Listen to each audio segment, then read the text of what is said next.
तो यहाँ पे हम में से ज्यादातर लोग 10th के बाद मेडिकल क्यों लेते हैं, वो इसलिए लेते हैं ताकि वो डॉक्टर बन पाए। और डॉक्टर बनने के लिए सबसे पहला स्टेप क्या होता है, नीट यूजी एग्जाम क्लियर करना, जो कि अपने आप में काफी मुश्किल एग्जाम है, क्योंकि 16 लाख बच्चे 15 से 16 लाख बच्चे हर साल इसको देते हैं और उसमें से लगभग 40,000 के आसपास बच्चों को गवर्नमेंट मेडिकल कॉलेज में सीट मिल पाती है। तो यहाँ पे इतने मुश्किल एग्जाम है जहाँ पर लाखों में बच्चे हैं और सिर्फ हजारों में सिलेक्शन हो रही है, वहां पे कैसे आप इस एग्जाम को क्लियर कर सकते हो और कैसे वो व्हाइट कोट और स्टेथोस्कोप अचीव कर सकते हो, वही बताऊंगा आपको आज की इस वीडियो में। आज की ये जो वीडियो यहाँ पे मैं बताने वाला हूँ 5 ऐसी क्वालिटीज जिनकी वजह से मैं नीट क्लियर कर पाया और आप भी क्लियर कर सकते हो इन्हीं 5 क्वालिटीज को अपनी लाइफ में ला करके।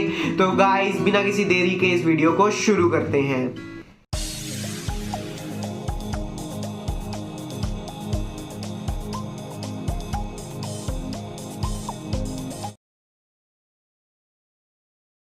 तो गाइज यहाँ पे एक प्रिंसिपल जो कि मैं आपको कहूंगा कि मैंने पर्सनली काफी ज्यादा फॉलो किया और मैं एडवाइस दूंगा सभी एवरेज स्टूडेंट्स को कि वो भी इसे फॉलो करें, वो होगा कंसिस्टेंटली पढ़ना। यहाँ पे मैं रोज पढ़ता था, काफी कम ब्रेक्स लेता था, बीच बीच में डेली में पढ़ता था और स्किप जो था मैं डेज को काफी कम करता था। यानी कि मतलब जब इनिशियल फेज था तब तो मैं मतलब बीच बीच में काफी ब्रेक्स लेता था, लेकिन जब बाद में लास्ट के 8-9 महीने में मैं रेगुलरली पढ़ता था, काफी कम ब्रेक्स बीच बीच में लेता था, मतलब डेली पढ़ता था। अब यहाँ पे ये भी समझना जरूरी है कि इसका मतलब ये नहीं है कि आप बस पढ़ते रहो पूरे दिन ही पढ़ते रहो, बीच में आपको ब्रेक्स भी लेनी है, लेकिन आपको कोशिश करनी है कि डेली पढ़ना है। ऐसा मत करो कि आप 5 दिन कुछ नहीं पढ़ रहे हो, 2 दिन लगातार पढ़ते जा रहे हो, पूरे 48 आवर्स तक लगातार पढ़ रहे हो, ऐसा मत करो। इससे आपको लॉन्ग टर्म में लॉस हो जाएगा, आपको इतने ज्यादा रिजल्ट्स नहीं मिलेंगे जितना आपको कंसिस्टेंटली पढ़ने से मिलेंगे। तो मेरी एडवाइस ये रहेगी कि कंसिस्टेंटली पढ़ो। मैं पर्सनली भी रोज पढ़ता था, बीच बीच में ब्रेक्स लेता था, मतलब 7 दिन के बाद 6 दिन के बाद, मतलब वीकली बेसिस पे, कभी जिस दिन टेस्ट दिया होता था उस दिन स्किप कर देता था पढ़ना, लेकिन ऐसे में रोज पढ़ता था, कंसिस्टेंटली पढ़ता था। और क्योंकि मैं भी एक एवरेज स्टूडेंट था तो मुझे पता है कि एक एवरेज स्टूडेंट को लास्ट में या लास्ट के 2-3 महीने में कवर अप करने में काफी डिफिकल्टी आती है। तो अगर आप स्टार्टिंग से ही पढ़ोगे, स्टार्टिंग से ही कंसिस्टेंटली पढ़ोगे तो लास्ट में आपके ऊपर प्रेशर कम रहेगा। तो यहाँ पे अगर आप एक एवरेज स्टूडेंट हो तो आप इस एडवाइस को काफी अच्छे से फॉलो कर सकते हो। आप कंसिस्टेंटली पढ़ो, डेली बेसिस पे पढ़ो, ये आपके लिए काफी बेनिफिशियल रहेगा। यहाँ पे एक एडवाइस और जो मैं देना चाहूंगा वो ये दूंगा कि आप फोकस्ड रहो। ऐसा मत करो कि आपने बुक खोली और आपका ध्यान कहीं और ही चल रहा है। मैंने काफी केसेस देखे हैं जो कि मतलब 10-10 12-12 घंटे बच्चे अपनी बुक खोल के बैठे रहते हैं पर उनका ध्यान होता नहीं। वो फिर यही सोचते हैं कि यार हम तो 10 घंटे पढ़े, 12 घंटे पढ़े, फिर भी हमारा कुछ हुआ नहीं। ऐसा इसलिए होता है क्योंकि 10-12 घंटे में से 7-8 घंटे उनका ध्यान कहीं और ही होता है। इस चीज को अवॉइड करो। आप अगर कम पढ़ना चाहते हो थोड़ा, अगर आप 5 घंटे 6 घंटे पढ़ना चाहते हो तो उतना पढ़ो, लेकिन पूरे फोकस के साथ पढ़ो। मैं पर्सनली 6 से 8 घंटे पढ़ता था, लेकिन मैं यहाँ पे पूरे फोकस के साथ पढ़ता था।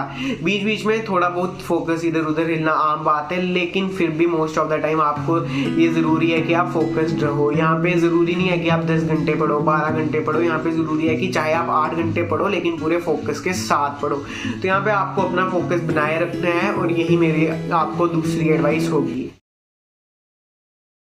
यहाँ पे अगर मैं बात करूँ नेक्स्ट क्वालिटी की तो वो होगा फोकस्ड रहना। अब यहाँ पे फोकस्ड रहने से मेरा मतलब सेकंड क्वालिटी से नहीं है, जहाँ पे मैंने आपको बताया था कि आपको अपनी स्टडीज में फोकस रहना है, मेरा उससे मतलब नहीं है। यहाँ पे फोकस्ड रहने से मतलब है कि आपको क्या पढ़ना है, आपको उसमें काफी सिलेक्टिव रहना पड़ेगा, काफी फोकस्ड रहना पड़ेगा। जैसे मैंने बायो में आपको कहा था कि आपको सिर्फ एनसीईआरटी पढ़नी है। अगर आपने वो बायो वाली वीडियो नहीं देखी है तो वो भी जाकर के देख लो, वो भी काफी बेनिफिशियल है। तो फिलहाल अगर मैं अभी की बात करूँ तो आपको यहाँ पे जैसे मैंने कहा था कि बायो में खाली एनसीईआरटी पढ़नी है, तो आपको एनसीईआरटी पे ही फोकस रहना है। आपको कोई भी और बुक नहीं पढ़नी है, कोई भी मॉड्यूल वगैरह नहीं पढ़ना है, आपको सिर्फ एनसीईआरटी ही पढ़नी है, उसी के ऊपर फोकस रहना है। तो चाहे बायो की बात हो चाहे किसी और भी सब्जेक्ट की बात हो, यहाँ पे आपको फोकस रहना है काफी ज्यादा कि मुझे क्या पढ़ना है और क्या छोड़ना है। अगर आप जो नहीं पढ़ना है वो भी पढ़ना शुरू कर दोगे तो वहां पे आपका जो ब्रेन है वो काफी ज्यादा इतनी सारी इंफॉर्मेशन को हैंडल नहीं कर पाएगा।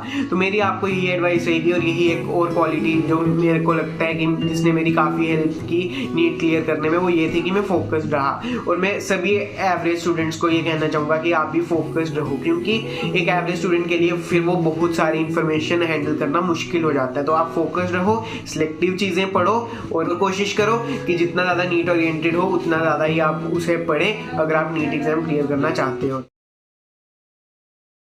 तो गाइज यहाँ पर एक और क्वालिटी जिसने मेरे को हेल्प करी नीट क्लियर करने में, वो था गिव अप करना। अब यहाँ पे गिव अप करने से मेरा मतलब पढ़ाई गिव अप करने से नहीं है या नीट से गिव अप करने से नहीं है, मतलब अपनी जो प्रिपरेशन है उसे गिव अप करने से नहीं है। आपको कभी भी गिव अप नहीं करना है, आपको लगातार पढ़ते रहना है, चाहे आपके कितने भी कम मार्क्स आए किसी मॉक टेस्ट में, आपको फिर भी पढ़ते रहना है। लेकिन यहाँ पर अब गिव अप क्या करना है वो बड़ा क्वेश्चन है। तो गिव अप आपको करना है सोशल मीडिया को या फिर फेसबुक, इंस्टाग्राम, इस सब को। अब ये जो है ये मेरा पर्सनल राय है, तो आप इसे फॉलो कर भी सकते हो। अगर आपको ये ठीक नहीं लगता तो आप इसे फॉलो नहीं भी कर सकते हो, आपकी चॉइस है। पर मैं अपना अगर पर्सनल एक्सपीरियंस बताऊं तो मैंने सोशल मीडिया को क्विट किया था और कुछ 6-7 महीने पहले ऐसा किया था। मतलब सितंबर में एग्जाम हुआ तो आई थिंक मार्च में मैंने फेसबुक वगैरह चलाना बंद कर दिया था। इंस्टाग्राम पे तो मैं था ही नहीं, वहाँ पे मैं नीट के बाद आया हूँ, तो इंस्टाग्राम तो मेरे पास था ही नहीं। और व्हाट्सएप पे भी मेरे कोई बहुत सारे कॉन्टैक्ट्स नहीं थे, तो ज़्यादा मैसेजेस वहाँ पर भी नहीं आते थे। तो सोशल मीडिया से मैं दूर रहा और सोशल मीडिया को मैंने गिव अप करा। और ये मेरे हिसाब से अगर आप अपनी पढ़ाई में काफ़ी ज़्यादा डिस्टर्ब रहते हो सोशल मीडिया से, तो उसे गिव अप करना आपके लिए काफ़ी ज़्यादा बड़ा स्टेप हो सकता है, जो कि आपको नीट में काफ़ी हेल्प करेगा।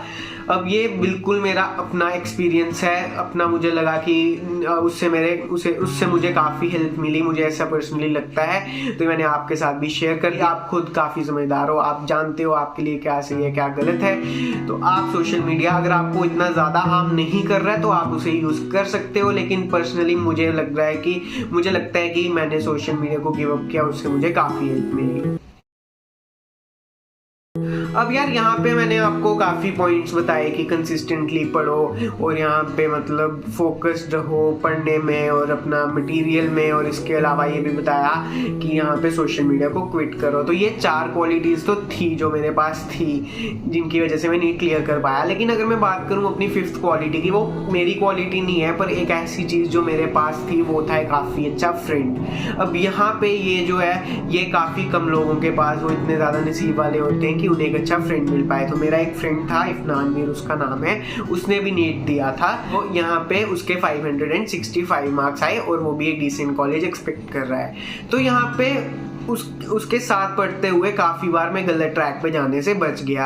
जैसे कि काफ़ी बार मैं बोलता था कि हम ये वाला लेक्चर देख लेते हैं, ये वाले नोट्स पढ़ लेते हैं, जो कि उतने ज़्यादा फ्रूटफुल नहीं होते थे। तो मुझे मना कर देता था कि इनको पढ़ने का कोई बेनिफिट नहीं है, हमें NCERT पे ही फोकस रहना है, जैसे बायो में। तो या फिर मैं जैसे कभी कभी कहता था कि बायो के लेक्चर्स देख लेते हैं, तो वो कहता था कि खुद भी जब समझ आ रहा है तो फिर लेक्चर देखने का उतना बेनिफिट नहीं है। तो हम दोनों ने जो है काफ़ी एक दूसरे को हेल्प करी, उसने मेरी ज़्यादा हेल्प करी, तो उस वजह से भी मैं नीट क्लियर कर पाया। और अगर शायद वो नहीं होता मेरे साथ तो मैं शायद उन्हीं सब में होता, काफ़ी कुछ एक्स्ट्रा पढ़ रहा होता, काफ़ी कुछ बेकार की चीज़ें भी कर रहा होता जिनसे मेरे को फ़ायदा नहीं होने वाला था। तो उसकी वजह से मैंने काफ़ी सिलेक्टिव चीज़ें पढ़ी और एट दी एंड नीट में 598 मार्क्स ला पाया।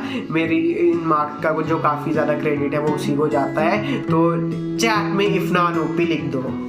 बाकी आई होप आपको आज की ये वीडियो पसंद आई होगी। नीट अगर आप क्लियर करना चाहते हो तो इस चैनल को सब्सक्राइब कर लो, क्योंकि यहाँ पे आपको काफ़ी बेनिफिशियल एडवाइसेस और इसके अलावा मोटिवेशन काफ़ी कुछ यहाँ पर आपको मिलने वाला है। तो इसी के साथ मैं मिलूंगा आपसे अगली वीडियो में, तब तक के लिए पीस आउट।